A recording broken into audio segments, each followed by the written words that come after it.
I am a disco dancer, এই culture বাংলাদেশে চলবে না।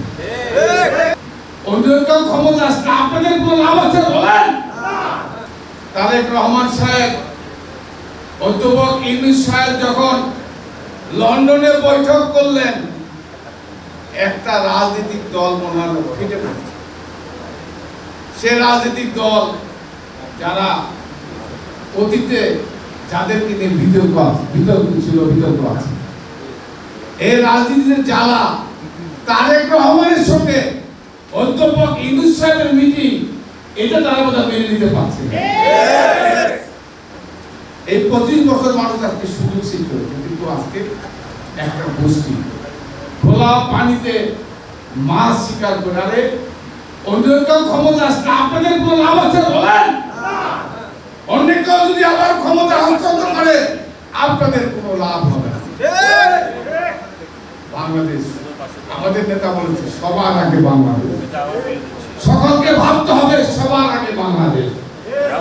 তাই আমি আজকের এই অনুষ্ঠানের মাধ্যমে আমি আবারও, আমার কষ্ট লাগে, তারেক রহমানকে নিয়ে আপনারা অনেক কটূক্তি করেছেন। শহীদ প্রেসিডেন্ট জিয়া রহমান আমাদের আদর্শের ধারক, যার উপর ভিত্তি করে আমরা রাজনীতি করি, তাকে নিয়ে অনেক খারাপ কথা বলেছে।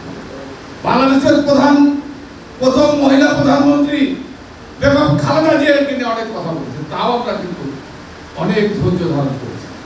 আমাদের নেতা প্রতিনিয়ত, আজকে প্রতিদিন সারা দেশে মৌচাকে ঢিল মারলেন, যেভাবে মৌচাক আক্রমণ করে আছে, কিন্তু সারা দেশে একজন, সারা দেশ আজকে জেগে উঠেছে। তারেক রহমান, খালেদা জিয়া, জিয়া রহমানকে খারাপ কথা বলা এদেশের মানুষ কখনো মানতে পারে না।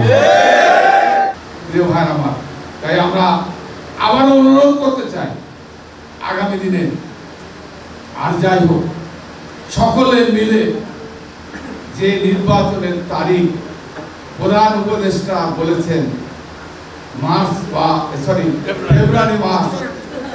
ফেব্রুয়ারি বা এপ্রিলের আগে কোনো এক সময়, আমরা চাই এই নির্ধারিত সময় নির্বাচন হোক, যে নির্বাচনে বাংলাদেশের মানুষ সিদ্ধান্ত নেবে দেশ কিভাবে আগামী দিনে পরিচালিত হবে। আমি সকল রাজনৈতিক দলের কাছে আজকে এই অনুষ্ঠানের মাধ্যমে আবারও আহ্বান জানাচ্ছি, সবার আগে বাংলাদেশ, দিল্লি নয়, পিন্ডি নয়, এদেশ আমার বাংলাদেশ। প্রিয় ভাই আমার, এই আহ্বান আমি সবাইকে রাখতে চাই আগামী দিনে। আজকে আমার জাসাসের যে সমস্ত নেতৃত্ব আছে, প্রিয় ভাই আমার, আপনারা জানেন একমাত্র বাংলাদেশের প্রধান প্রেসিডেন্ট যিনি এই 54 বছর 55 বছর দেশ স্বাধীন হয়েছে, একমাত্র নেতা এই সংস্কৃতিকে এত বেশি ভালোবেসেছে, এই সংস্কৃতি উনি মনে করেছেন I am a disco dancer, এই কালচার বাংলাদেশে চলবে না।